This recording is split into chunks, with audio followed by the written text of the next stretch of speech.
Bonjour chers étudiants de la prophétie, nous sommes vraiment heureux d'être avec vous aujourd'hui pour une nouvelle étude.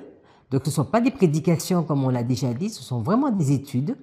Nous sommes dans la série Dans le sanctuaire et nous sommes en train de terminer les 7 principales fêtes ou les 7 fêtes que Dieu avait données à Moïse. Aujourd'hui, nous allons regarder la dernière fête, la fête du tabernacle.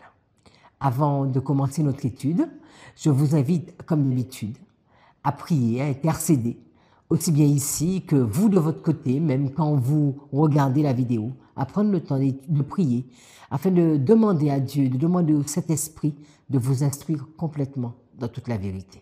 Prions. Notre Seigneur, notre Dieu, nous te remercions pour tout ce que tu fais. Nous voulons vraiment te remercier pour la loi, pour le sanctuaire, pour les fêtes même que tu avais données à ton peuple, que nous puissions comprendre leur importance, bien comprendre le littéral afin de pouvoir faire des applications justes. Dirige-nous dans cette étude, soit avec moi, avec la technique, mais également avec ceux qui écoutent cette vidéo en cet instant même.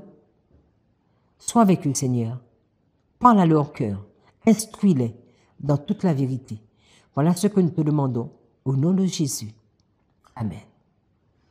Depuis quelques semaines, nous sommes sur les fêtes. Nous avons pu voir la fête de Pâques, la fête des pains sans levain, les prémices, la Pentecôte, la fête des trompettes, le Yom Kippour. Et aujourd'hui, nous allons nous attarder sur la dernière fête, la fête des tabernacles. Il faut savoir qu'à ce jour, il y a beaucoup d'autres fêtes qui ont été ajoutées, mais nous voulons nous arrêter sur vraiment ce que Dieu avait donné à Moïse. Dans Lévitique 23, verset 39, qu'est-ce qu'il est dit? Le 15e jour du 7e mois, quand vous récolterez les produits du pays, vous célébrerez donc une fête à l'Éternel pendant 7 jours. Le premier jour sera un jour de repos et le 8e sera un jour de repos. Vous prendrez le premier jour du fruit des beaux arbres, des branches des palmiers, des rameaux, d'arbres touffus et des saules de rivière. Et vous vous réjouirez devant l'Éternel, votre Dieu, pendant 7 jours. Vous célébrerez chaque année cette fête à l'Éternel pendant 7 jours. C'est une loi perpétuelle pour vos descendants. Vous la célébrerez le 7e mois. Donc, une fête qui a lieu également au 7e mois. Donc, on les appelle les fêtes d'automne. Souvent, des personnes pensent que c'est une fête qui a duré une semaine. Elle n'a pas duré une semaine. Il y a 7 jours plus un jour, le 8e jour. Alors, c'est une fête qui nous fait penser également aux prémices, parce que pour réaliser cette fête, il fallait récolter des produits. C'est quand vous récolterez les produits du pays. Il est à noter que ce n'est pas une fête qui s'est réalisée pendant les 40 ans d'errance dans le désert. Ils n'avaient rien à récolter, ils recevaient la manne, donc c'est une fête qu'ils vont réaliser à Canaan. C'est une fête qui avait lieu le 7e mois, qui arrivait tout de suite après le Yom Kippour, qui était le 10e jour du 7e mois, mais ils restaient sur place. Donc ils avaient obtenu le grand pardon le 10e jour, et quelques jours plus tard, donc, ils allaient remercier Dieu. On va voir comment se déroulait cette fête. Alors, on a dit que c'est une fête qui n'a pas pu s'accomplir pendant le désert parce qu'ils récoltaient la manne. Vous vous souvenez, Josué nous dit, dans Josué chapitre 5, verset 9, l'Éternel va dire à Josué, « Aujourd'hui, j'ai roulé de dessus vous l'opprobre de l'Égypte. » Ce lieu fut appelé du nom de Gilgal jusqu'à ce jour. Verset 10, les enfants d'Israël campèrent à Gilgal et ils célébrèrent la Pâque le 14e jour du mois, sur le soir dans les plaines de Jéricho. Ils mangèrent du blé du pays le lendemain de la Pâque, donc le 15e jour du premier mois, des pains sans levain, donc c'est vraiment le début de la semaine des pains sans levain, et du grain rôti. Ils en mangèrent ce même jour. La manne cessa le lendemain de la Pâque, quand ils mangèrent du blé du pays. Et les enfants d'Israël n'eurent plus de manne, et ils mangèrent des produits du pays de Canaan cette année-là. Donc ils vont commencer à récolter une fois qu'ils arrivent à Canaan. Ellen White va nous dire que de même que la Pâque, la fête des tabernacles, était commémorative, donc de même que la Pâque, la fête des tabernacles était commémorative. Ces deux fêtes-là sont liées. Alors, on commence par la fête de Pâques et on termine par la fête des tabernacles. Et les deux ont quelque chose à nous apprendre. Parce que c'était un souvenir de leur vie errante dans le désert. Les Israélites quittaient leur maison pour se loger sous des abris ou bocages de verdure.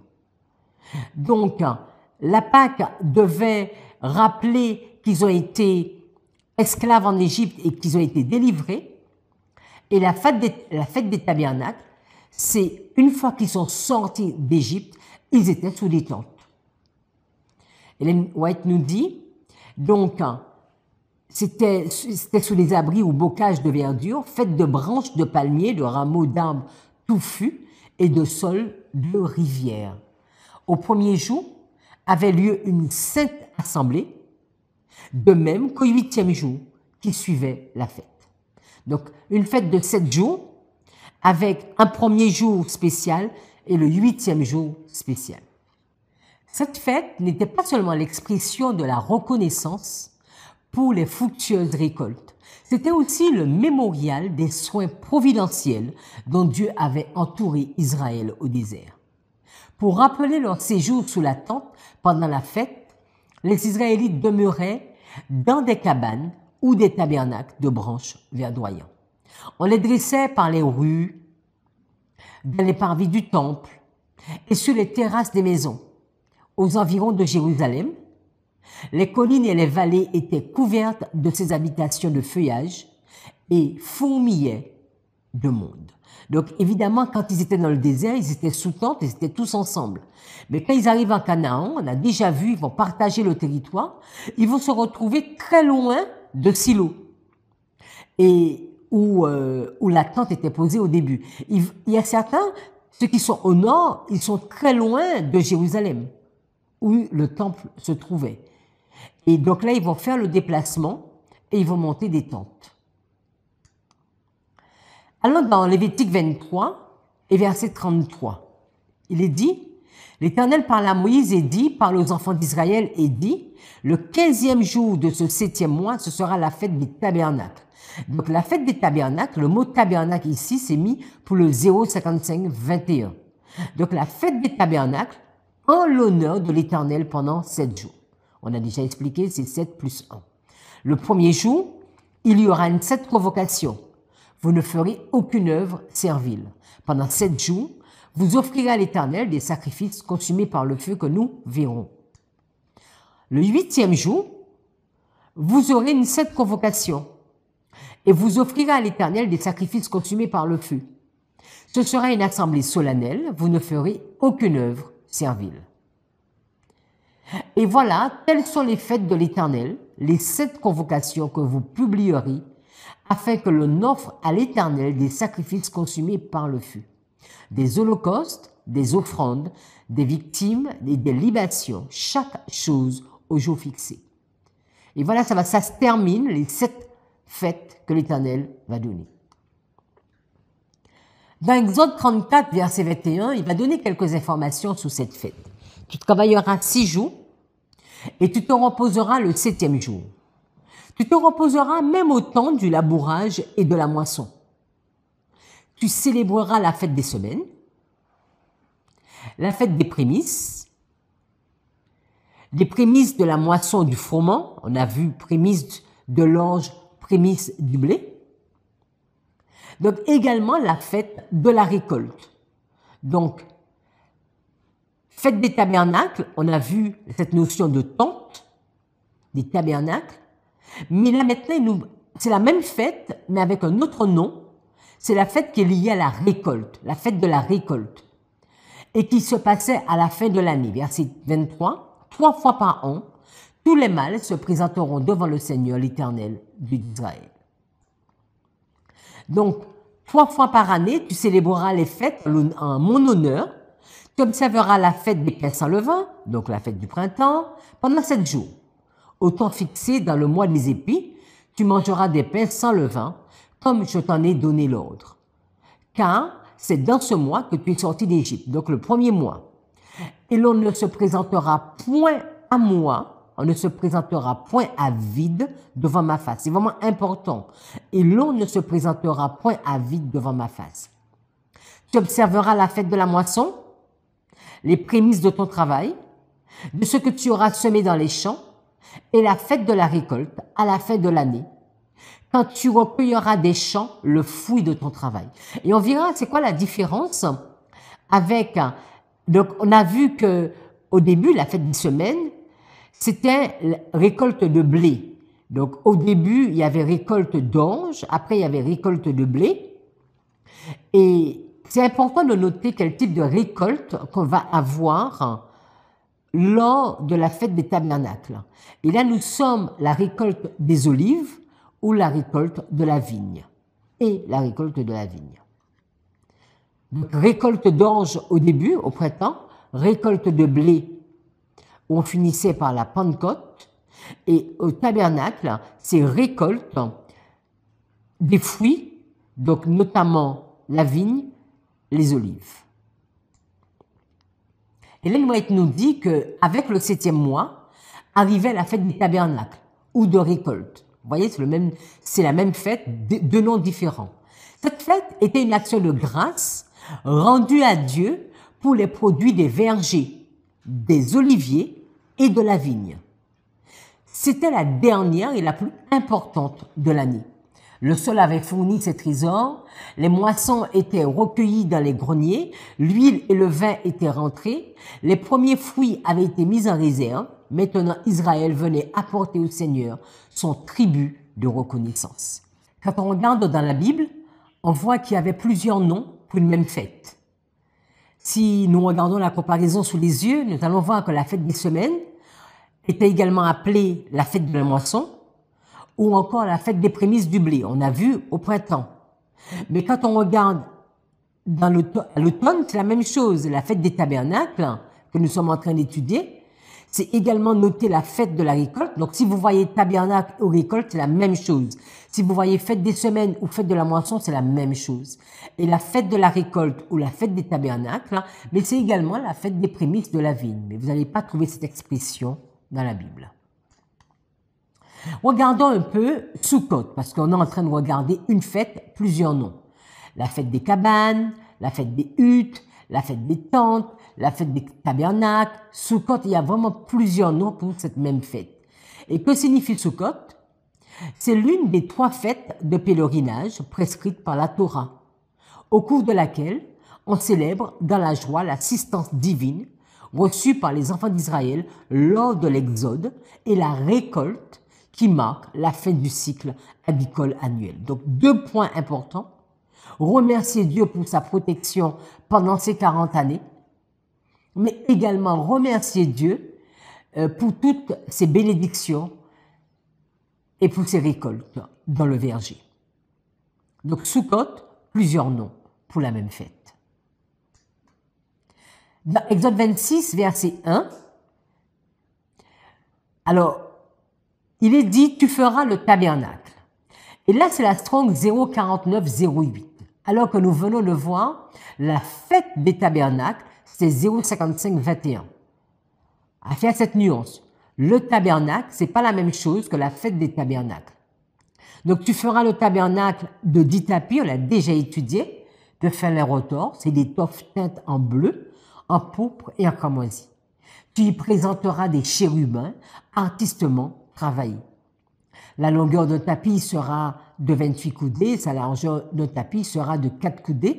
Là, il est question de la construction même du tabernacle. Et quand on parle de la fête des tabernacles, il n'est pas question de ce tabernacle. Alors, regardons 05521 pour la fête des tabernacles. Donc, tabernacle, c'est une cabane, une tente. C'est un abri, une maison. Et la 04908, c'est le tabernacle, qui est également une tente, mais le sanctuaire, la demeure de Dieu. Et il est important de noter ce clin d'œil, alors que Dieu va demander à Moïse de faire un tabernacle, une tente, où il va être à proximité de son peuple, parce que son peuple est en train d'habiter également dans des tabernacles. Donc vraiment, Dieu descend au niveau de son peuple. Lévitique 23, verset 42, il nous est dit, « Vous demeurerez pendant 7 jours sous des tentes. Tous les indigènes en Israël demeureront sous les tentes, afin que vos descendants sachent que j'ai fait habiter sous des tentes les enfants d'Israël, après les avoir fait sortir du pays d'Égypte. Je suis l'Éternel, votre Dieu. » Et voilà une recommandation qui avait été donnée, on trouve que c'est la même Strong, la 055-21, où il était dit que c'est la fête des tabernacles, et on voit que c'était une volonté de Dieu, c'est Dieu qui a voulu que son peuple habite sous des tentes pendant leur traversée du désert. Ellen White nous dit, le but de ces solennités annuelles était d'encourager jeunes et vieux au service de Dieu, tout en donnant aux habitants des diverses parties du pays l'occasion de faire connaissance et de resserrer ainsi les liens qui les attachaient les uns aux autres et au Seigneur. Belle et heureuse chose pour le peuple de Dieu à notre époque. S'il avait aussi une fête des tabernacles, une fête commémorative des biens dont le ciel l'a comblé.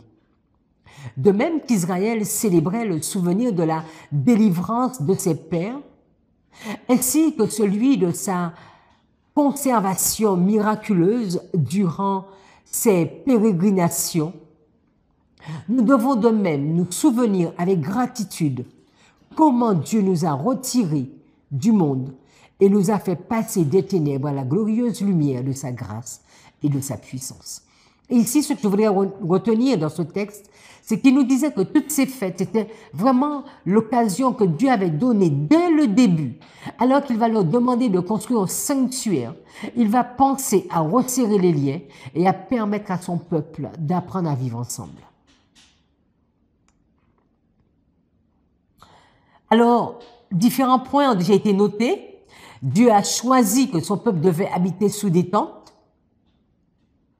Et lui-même, il va faire sa demeure sous une tente, parce que ici, nous sommes sous une tente et c'est ici qu'il va avoir cette maison en dur. Et cette maison en dur va se passer où? À Jérusalem, alors qu'ils sont rentrés en Canaan, qu'ils ont hérité de ce pays et qu'ils ont construit eux-mêmes leur habitation. Et c'est pour cela que David avait dit « Moi j'habite dans une maison de cèdre alors que l'Éternel habite sous une tente ». Et lui aussi, c'était son rêve, son désir, c'est que l'Éternel puisse habiter dans une grande maison. Donc pendant 40 ans, ils vont rester sous les tentes. Comme on l'a déjà dit, ce n'est pas une fête qu'ils vont réaliser dans le désert. Et au pays de Canaan, ils vont construire et ils vont devoir se déplacer aussi lors de ces fêtes. Et nous allons voir que les personnes les plus pieuses, parfois, prenaient un mois. Pendant un mois, ils arrêtaient pour cette longue fête, parce qu'on a déjà vu, c'était le 3e pèlerinage, où la fête commençait le 1er jour du 7e mois et qui se terminait le 22e jour du 7e mois. Donc près d'un mois. Donc, le temps de faire le trajet de l'aller et du retour, on se rend compte, parfois, ça mettait plus d'un mois hors de sa propriété. Alors, toutes les fêtes que Dieu va donner, c'est vraiment pour le bien de son peuple. Et cette fête, la fête des tabernacles, elle est assez particulière parce qu'elle va être précédée d'une fête très importante qui est le Yom Kippour, la fête du grand pardon. Alors quand on regarde cette fête, qui durait, on a déjà vu plus de 3 semaines, c'est une fête qui se passait dans la joie. Allons ensemble dans Deutéronome au chapitre 16. Qu'est-ce que la Bible nous dit? Alors, il y aura un lieu que l'Éternel votre Dieu choisira pour y faire résider son nom. C'est là que vous présenterez tout ce que je vous ordonne. Vos holocaustes, vos sacrifices, vos dîmes, vos prémices et les offrandes choisies que que vous ferez à l'Éternel pour accomplir vos vœux. C'est là que vous vous réjouirez devant l'Éternel, votre Dieu. Vous, vos fils et vos filles, vos serviteurs et vos servantes, et le Lévite qui sera dans vos portes, car il n'a ni part ni héritage avec vous. Donc c'est vraiment un jour une période, pas un jour, une période de réjouissance. On continue. Tu célébreras la fête des tabernacles pendant 7 jours, quand tu recueilleras le produit de ton aire et de ton pressoir. Tu te réjouiras à cette fête, toi, ton fils, ta fille, ton serviteur et ta servante. Et le Lévite, l'étranger, l'orphelin et la veuve qui seront dans tes portes. Tu célébreras la fête pendant 7 jours, à l'honneur de l'Éternel, ton Dieu, dans le lieu que choisira l'Éternel. Car l'Éternel, ton Dieu, te bénira dans toutes les récoltes et dans tout le travail de tes mains. Et tu te livreras entièrement à la joie. L'Éternel continue en disant à Moïse, 3 fois par année, tous les mâles d'entre vous se présenteront devant l'Éternel, ton Dieu, dans le lieu qu'il choisira. Alors on pourrait penser que les femmes et les enfants étaient exclus. Non, parce que quand on regarde, et Ellen White nous en parle, c'était vraiment une fête pour toute la famille. À la fête des pains sans levain, à la fête des semaines et à la fête des tabernacles. On ne paraîtra point devant l'Éternel les mains vides. Chacun donnera ce qu'il pourra, selon les bénédictions que l'Éternel, ton Dieu, lui aura accordées. Donc c'est vraiment une fête de reconnaissance. C'est la dernière, et c'était pour dire merci à Dieu pour toute cette année. Alors maintenant, nous allons zoomer un peu plus en détail cette fête, notamment les sacrifices que Dieu demandait de réaliser. Alors on a vu qu'il y avait 8 jours, il y avait la semaine, plus le 8e jour. Allons dans le livre de Nombres, au chapitre 29 et au verset 12, et regardons ce qu'il est dit par rapport à cette fête. Le 15e jour du 7e mois, vous aurez une sainte convocation, vous ne ferez aucune œuvre servile. Vous célébrerez une fête en l'honneur de l'Éternel pendant 7 jours. Vous offrirez en holocauste un sacrifice consumé par le feu, d'une agréable odeur à l'Éternel. Et ce sera quoi ce sacrifice? Il y aura 13 jeunes taureaux. Nous sommes le 1er jour. Donc le 15e jour du 7e mois, il y aura 13 jeunes taureaux. Alors regardez le code couleur que j'ai mis. En rouge, c'est pour les taureaux. En noir foncé, c'est pour les béliers. En jaune, c'est pour les agneaux. Et en vert, c'est pour le bouc, le sacrifice d'expiation. Donc le 15e jour du 7e mois, ou encore le 1er jour de cette fête, il fallait mettre 13 jeunes taureaux, 2 béliers, 14 agneaux d'un an.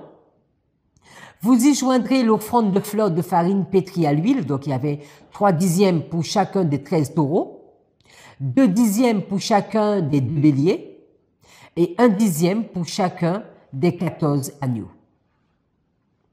Vous offrirez un bouc en sacrifice d'expiation. Évidemment, c'était outre l'holocauste perpétuel, l'offrande des libations qu'on avait l'habitude de faire matin et soir. On a déjà vu l'étude dessus. Alors, le 2e jour, donc nous sommes le 16e jour du 7e mois, ou encore le 2e jour de la fête. Mais là, ce n'était plus 13 jeunes taureaux, mais là maintenant on passe à 12. On enlevait un taureau. Toujours 2 béliers, 14 agneaux et un bouc en sacrifice d'expiation. Le 3e jour, maintenant on enlève encore un taureau, il y avait 11 taureaux, toujours 2 béliers, 14 agneaux et un bouc en sacrifice d'expiation. Le 4e jour, vous avez compris l'exercice, il y avait 10 taureaux maintenant, 2 béliers, 14 agneaux et un bouc en sacrifice d'expiation. Le 5e jour, il y avait 9 taureaux, il y avait 2 béliers, il y avait 14 agneaux, également avec toutes les libations qui correspondaient. Au verset 28, vous offrirez un bouc en sacrifice d'expiation. Le 6e jour, on continue, on enlève un, donc 8 taureaux, 2 béliers, 14 agneaux et un bouc en sacrifice d'expiation. Le 7e jour, donc nous sommes le 22e jour du 7e mois, mais là on allait offrir 7 taureaux, 2 béliers, 14 agneaux et un bouc en sacrifice d'expiation. Donc chaque jour, on a diminué. Donc on arrive le 8e jour. Et le 8e jour, on va s'attendre à offrir 6 taureaux, 2 béliers, 14 agneaux et un bouc en sacrifice d'expiation. On va voir si c'est vraiment ça qui va se passer. Le 8e jour, vous aurez une assemblée solennelle, ce qui n'était pas le cas du 5e, 6e jour. Vous ne ferez aucune œuvre servile. Vous offrirez en holocauste un sacrifice consumé par le feu d'une agréable odeur à l'Éternel. Et là, ce n'est pas 6 taureaux, mais un seul taureau. Ce n'est pas 2 béliers, mais un seul bélier. Toujours les 7 agneaux sans défaut. Avec l'offrande et les libations pour le taureau, le bélier et les agneaux, selon leur nombre, d'après les règles établies. Vous offrirez un bouc en sacrifice d'expiation, outre l'holocauste perpétuel, l'offrande et la libation. Et voilà, tels sont les sacrifices que vous offrirez à l'Éternel dans vos fêtes, outre vos holocaustes. Donc c'était vraiment bien défini, un nombre exact, des animaux précis, et ce qu'il fallait faire lors de cette fête. Alors, toutes les informations que je viens de donner, bon, à un moment, je me suis trompée parce que j'ai dit 7 agneaux au lieu de 14, mais tout est indiqué dans le tableau que vous avez sous les yeux. Donc, on voit cette notion de digression, et en vert, il y a le total pour les 7 jours. Donc, après la semaine, on voit beaucoup de chiffres prophétiques symboliques, c'est-à-dire que ça faisait pour les 7 jours 70 taureaux, 14 béliers, 7 boucs d'expiation, 14 agneaux pour l'holocauste perpétuel. Et quand on ajoute le 22e jour du 7e mois, donc le 8e jour, parce que c'était du 15 au 21, donc du 15e jour du 7e mois au 21e jour du 7e mois, on avait les 7 jours, plus un jour, le 22e jour du 7e mois, où on a les nombres qui sont, exemple, le bélier, il est divisé par 2. C'est plus 2 béliers, mais c'en est un seul. Ce n'est plus 14 agneaux, mais c'est une division par 2, c'en est un seul. Par contre, le bouc d'expiation va également rester unique, et le taureau, on passe de 7 à 1. Et donc, on a en bas le nombre. Il y a beaucoup d'animaux qui étaient offerts en sacrifice, mais nous nous souvenons que pour Salomon, on nous avait dit qu'on les avait même pas comptés. Mais là, vraiment pour la fête des tabernacles, il y a un nombre précis que Dieu va demander de respecter. Alors, on va ajouter une autre information, quelque chose qui se passait également lors de la fête des tabernacles. Allons ensemble dans Deutéronome 31. Deutéronome 31, nous sommes à la fin de la vie de Moïse, et Moïse va vraiment faire un résumé, ou bien va encore rappeler toutes les ordonnances à son peuple. Il est dit, Moïse leur donna cet ordre tous les 7 ans, à l'époque de l'année du relâche, à la fête des tabernacles, quand tout Israël viendra se présenter devant l'Éternel ton Dieu dans le lieu qu'il choisira, tu liras cette loi devant tout Israël en leur présence. Donc là maintenant, il y a une lecture de la loi qui est ajoutée, mais tous les 7 ans. Pas toutes les fêtes de tabernacle, mais tous les 7 ans, mais lors de la fête de tabernacle. Lors de cette fête. Verset 12, tu rassembleras le peuple, les hommes, les femmes, les enfants et l'étranger qui sera dans tes portes, afin qu'ils t'entendent et afin qu'ils apprennent à craindre l'Éternel, votre Dieu, à observer et à mettre en pratique toutes les paroles de cette loi. Verset 13.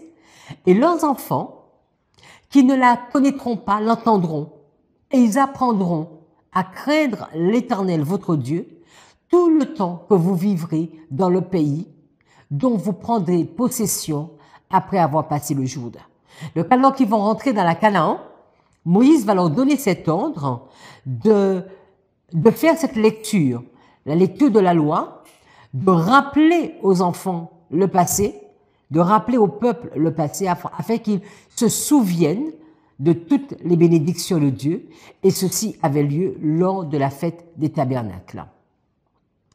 Ellen White nous dit, Josué fit connaître les écrits de Moïse à tout le peuple d'Israël. Il n'y eut rien de tout ce que Moïse avait prescrit que Josué ne lut en présence de toute l'assemblée d'Israël, des femmes et des enfants et des étrangers qui marchaient au milieu d'eux. On le trouve dans Josué 8, verset 35. Ceci était en harmonie avec l'ordre formel que Dieu avait donné au sujet de la lecture du livre de la loi, qui devait se faire tous les 7 ans à la fête des tabernacles. Il avait été dit, tu rassembleras le peuple, les hommes, les femmes, les enfants et l'étranger, qui sera dans tes portes. Était-il ordonné aux conducteurs spirituels d'Israël, afin qu'ils t'entendent et afin qu'ils apprennent à craindre l'Éternel, votre Dieu, à observer et à mettre en pratique toutes les paroles de cette loi. C'est le texte qu'on vient de lire. Et leurs enfants qui ne la connaîtront pas l'entendront. Et ils apprendront à craindre l'Éternel, votre Dieu, tout le temps que vous vivrez dans le pays dont vous prendrez possession après avoir passé le Jourdain.